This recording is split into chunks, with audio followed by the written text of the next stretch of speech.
What's up, gamers? We're back here with another video today, and as you probably read in the title, in this video we are going to be going over the top 5 things pro Bed Wars players do.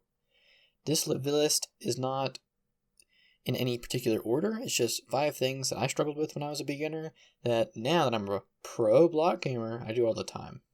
So number 5 I should say, is going to be speed bridging. Now this is probably the first thing that comes to mind because it's one of the first things you do when you play Bed Wars, besides collecting your forage and building a good bed defense. As you can see in this clip, it is important to make sure you build up so you're not flat bridging, and not to fall off at the end, like my friend does there. So, next clip, number 2, I would have to say it was itemization. Now what I mean by that in this sense is buying the right kind of upgrade itemization. You're going to need to buy the right diamond upgrades for the right situation. Like let's say if you're in a big PvP fight with 2 big groups, you're going to want to buy prot and sharpness, versus if you're having people constantly raid you, you're going to want to buy upgrades like traps.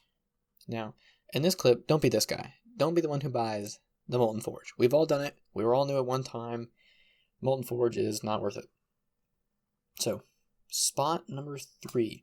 This is a tough one, but I'm going to have to say it is building a good bed defense.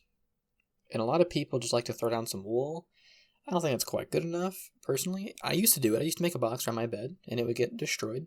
But in this clip, you can see we have a cut-open butterfly. And the butterfly is cost-effective with the endstone glass wool layer, and it is rebuildable pretty easy.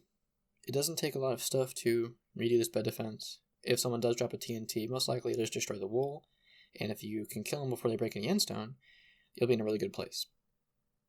Now, our next thing is the other side of itemization. It'll be the usables. As you will be able to see in a second, this is what you can use to really change the game, and also can include armor. So like let's say there's some circumstances where you'd rather use an invis pot, and it's pretty important to know when that is. Like, if you're trying to take a bed and there's a bunch of people fighting, invis is probably your best bet. But if you're the last one alive with no bed, it might be a good investment to get iron armor, because if you fail your raid with your invis, you're done by that point already. Now our last thing for this video today is going to have to be knowing the amount of blocks it takes to get to the other bases. Now if you're like me and you haven't played a crazy amount of Bed Wars, you might not remember them all, but you can start to remember some of the maps you play more commonly. Like if you're a duelist player, it's probably important that you learn things like Speedway or Airshow, versus if you play exclusively 4s.